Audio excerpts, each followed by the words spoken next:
Hello, this is Brian. Today is Tuesday, January 16th, 2024, and I'm here at the Culp Valley Campground here in Anza-Borrego Desert State Park here in San Diego County, and I want to do a long-awaited ode video. Today, I want to focus on sugar bush or sugar sumac, Rhus ovata, and we got several pretty decent sized specimens here in Culp Valley, and some of them are actually very large and have very girthy trunks on them. So I want to poke around and look at a few and share the experience with you so you get to experience the awesomeness of these shrubs. If you want to know more of the specifics about sugar bush or sugar sumac, you can always check out my spotlight video, which I did a couple of years ago. Well, actually, done it about 3 years ago. I did a full spotlight video on this plant, so you can check that out if you want to see some more specifics. But I'll probably touch up on some of the aspects of it. But what I'm looking at here on these ode videos is to show just a loving appreciation of these beautiful plants. So I'm going to go poke around and look at some and share them with you. Come along with me as I check out some of these pretty hefty sugar bush plants here.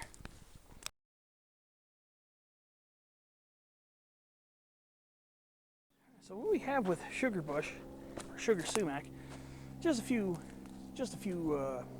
details. There's a large, well, I say medium to very large evergreen shrub in the cashew family, the Anacardiaceae, and the genus name Rhus is Greek for sumac, and this is an actual true sumac. It's not like a lot of the sumacs you experience more towards the middle and eastern half of North America that have long compound leaves and show vivid red and orange fall colors and are leafless in winter. This sumac is completely evergreen. It stays green through the winter. We're in mid-January, and voila, it's still green. So, and of course, also, the leaves are simple. They're not compound, not divided into leaflets. And they're much smaller, but larger than a lot of our chaparral shrubs. And this plant, just for review's sake, if you don't have time to check out my spotlight video, ranges from coastal Santa Barbara County, the southern coastal part, south and east of Point Conception, down into Baja California. It's mostly coastal in the northern part where temperatures are moderated by the ocean, and then it's more, and then you can find it you can find it further inland as you go down south into the desert side of the San Gabriel Mountains, San Bernardino Mountains, and in here in the high desert of Anza-Borrego Desert State Park. Shrub ranges from sea level to over 5,000 feet. Maybe some of them may be approaching 6,000 feet. And name sugar bush comes from the drupes, the fruits, which are not present on the shrub right now, which can sweeten water and make a refreshing drink. And of course, ovata refers to the oval-shaped leaves, but also is belied by the fact that the leaves are folded up like a taco at the midrib. So, being a sumac in the cashew family, Anacardiaceae, some people with sensitive skin may want to avoid contacting especially the sap of this plant because this is a very resinous shrub. So just be careful. Some people may have an allergic reaction, which some people do with sumacs and pretty much anything in the cashew family. Otherwise, beautiful plant, common landscape. And now let's just enjoy the rest of this video about the beauty of this shrub. I want to show off some of the features of this. This is a pretty large thicket of it. they can actually get quite a bit larger than this. There's at least one over on that side of the campground. I wanted to use that as my focus on this video, but there are some people camped over there, and I don't want to disturb them. But we've got a pretty large one here, though, too. The one over there is massive, and it has huge trunks on it. When these things get old and aren't constantly being burned by fire and having to resprout from their roots, these things can get huge. I've seen some driving along Highway 79 near Aguanga, near Riverside, San Diego County line. There are some massive sugar sumacs. And I just love that flaky bark. That flaky bark is so beautiful. Kind of similar to its close relative, the lemonade berry or lemonade sumac, which is Rhus integrifolia, a very close relative of this plant. But that one doesn't go much further than the coastal foothills. Much more cold sensitive than this plant. This plant can be found up over 5,000 feet, so it can deal with some pretty cold temperatures compared to the lemonade berry or lemonade sumac. Much more cold tolerant. This one can be more tolerant of snow and stuff like that as well, because some of the elevations this grows at. Once you're above 5,000 feet, you're much more likely to see snow in the winter, and this plant will grow quite a ways up there. But what an absolutely breathtaking, beautiful shrub this is. And it's pretty amenable to cultivation too. It's a pretty good landscape plant. It's pretty drought tolerant. I mean, look where we are. We're in the transition between chaparral and full-blown desert. So, drought tolerant, heat tolerant, and does have a fairly cold, fairly decent cold tolerance. I don't know if it quite tolerates below 0, but it does have a pretty decent cold tolerance, especially for going higher up in elevation. And these valleys get cold air drainage. What a beautiful shrub. What a beautiful shrub. We'll go ahead and pass by a few more on this ode video.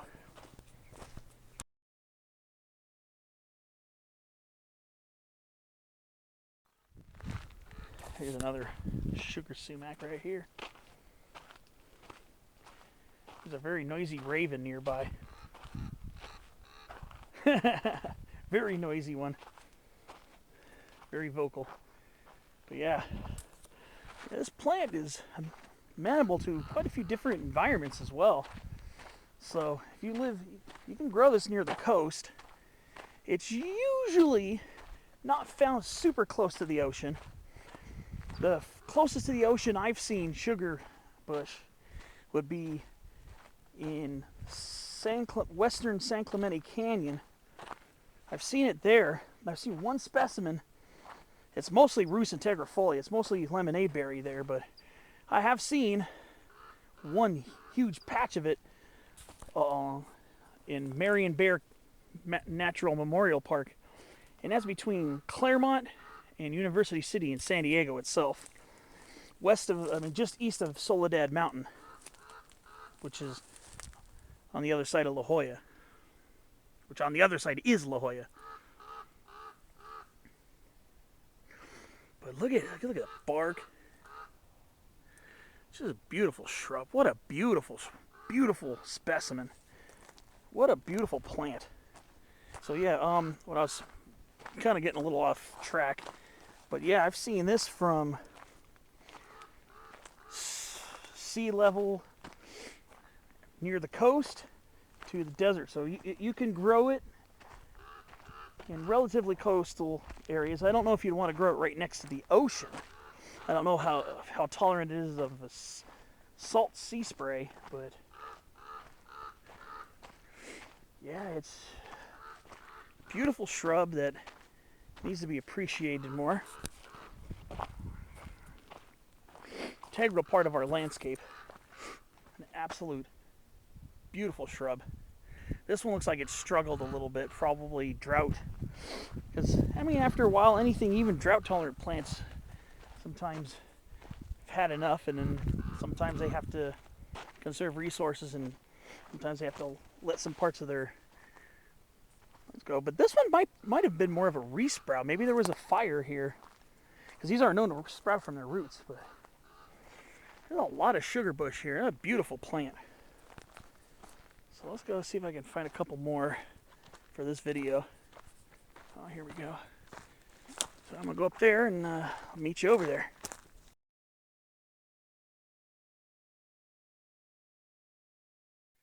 Another thing to appreciate about sugar bush is the red accents during the winter time. What I mean by the red accents are these nascent inflorescences. These are the flower buds that develop the previous year during the summer and fall, and then enlarge during the spring and have these beautiful little 5-petaled white flowers in these little panicled clusters. Actually, these look more like racemes, actually. These are more like racemes. But, so yeah, during the winter month, they have these purplish red flower buds that kind of add a nice extra hint of color to this plant. So, that's yet another thing to appreciate.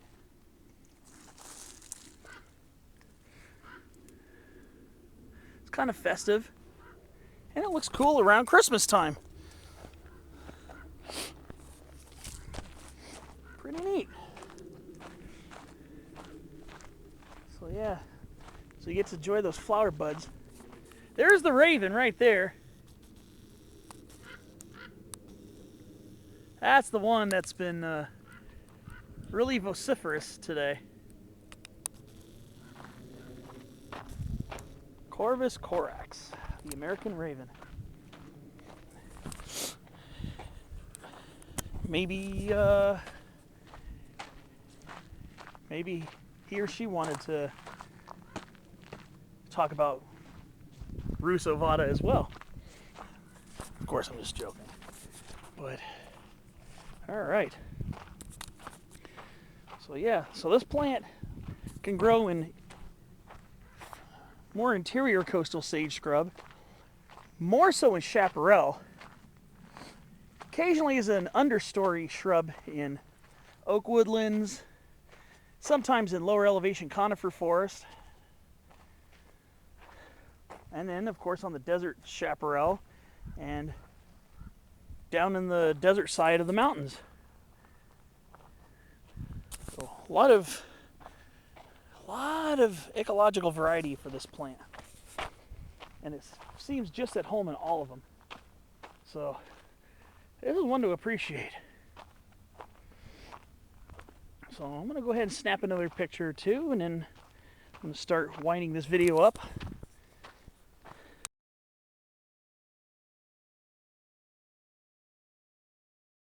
Another thing I really got to appreciate about this is this nicely dome shape. A lot of times they are nicely dome shaped like this. And I love how they're shaped, especially, well, they can get real rugged and contorted too with age. But I also love how they, a lot of times, form these really cool shaped dome, these cool dome-like profiles. Look at this. What a beautiful shrub. I love these so much.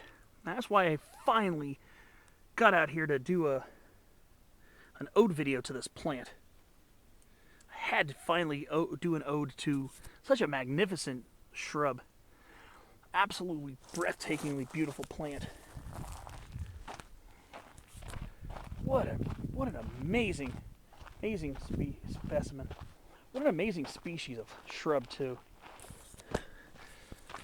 Sugar bush, sugar sumac, Rhus ovata, is just one of many reasons why I really love chaparral. It's not always prevalent where I go, but since it tends to be a little bit more of an interior plant, seeing it in the inland foothills, mountains, and here on the desert transition, because I don't get really close to them too often. When I do, it's time to appreciate. What a magnificent species. Absolutely magnificent. One of the coolest shrubs you'll see in the chaparral. I think it looks so luxuriant too. Now, don't confuse this with another similar related plant called laurel sumac. Laurel sumac and sugar sumac are kind of similar in that their leaves are folded up, which is a way, it directs water down to their roots when it rains, but it also provides some shade and sun protection on their leaves. See, sugar sumac, or sugar bush, the leaves are wider and more oval, hence ovate. Laurel sumac is a strictly coastal and warm microclimate foothill shrub. It is not nearly as cold tolerant as sugar bush is. And the leaves are also folded up like a taco, but they're narrower and longer, usually longer, and have a really pungent bitter apple fragrance that can carry quite a distance. Now, sometimes you might get a little bit of a fragrance from sugar sumac, but laurel sumac is a lot more pungent. And again, they can grow together. The inland portion, more in the interior portion of laurel sumac, towards its inland tolerance. And I've seen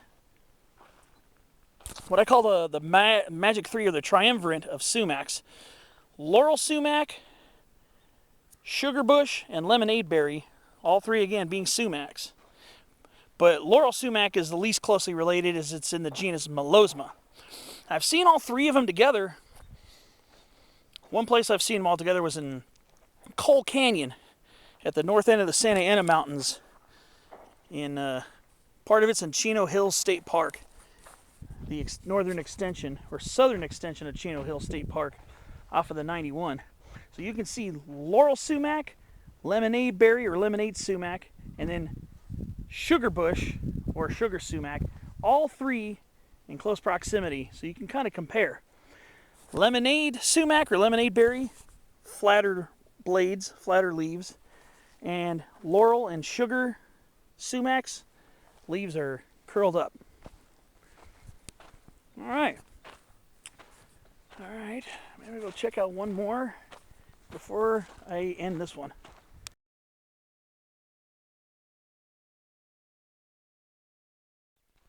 So, suffice it to say, this is a plant to appreciate. Beautiful form, very drought tolerant. This plant can take temperatures over 100 degrees. Here where we are, we're about 3,300 feet above sea level. So it does sometimes get above 100 degrees during the summer. Pretty drought tolerant. A little bit of cold tolerance too, doesn't hurt. And you got yourself a hardy, beautiful shrub that is just so pleasing to the eye. This is nature's work of art right here. At the finest level of conception. These are just awe-inspiring sumacs. Just look at how beautiful these are. Now, there's supposed to be, I believe, a record-size specimen near Warner Springs. If you take the hike on the PCT to Eagle Rock, near the Warner Springs area, there's supposed to be a monster. I've read that it's supposed to be more the size of a tree than a shrub. So whenever I make it out that way, I'm gonna keep on the lookout for it, because I want to find that one, and that's going to be an instant ode video. See, once I do the spotlight video, then I can do the ode videos. And this one's been a long time coming. I have yet to do an ode video to this beautiful plant. But just look at the trunk on this one. Look at that. The one over where I wanted to go visit, where there were still people camped out, it looked like it had really big trunks on it, much larger than this one. But just every detail of this plant is eye-catching. Beautiful ruffled, flaky bark. Gorgeous, rich green, leathery leaves that fold up. Beautiful flower buds. Beautiful little tiny flowers in the spring. And fruit that are really cool. They're kind of flat in cross-section, and they turn reddish when they're ripe. And you can use them to flavor the water. Flavor your water. I wouldn't really advocate eating the whole fruit, but you can definitely pop them in your mouth and probably swirl them around with your tongue. But I don't believe you're supposed to eat the seeds. But there you have it. Sugar bush, sugar sumac, Rhus ovata. An amazing, amazing shrub. Really fun to find. And just a plant that just cheers me up whenever I see it. Rhus ovata, fellas. So thanks for watching. That's going to basically wrap it up for this episode of Ode. And so thanks for watching, and I will see you on another Ode video.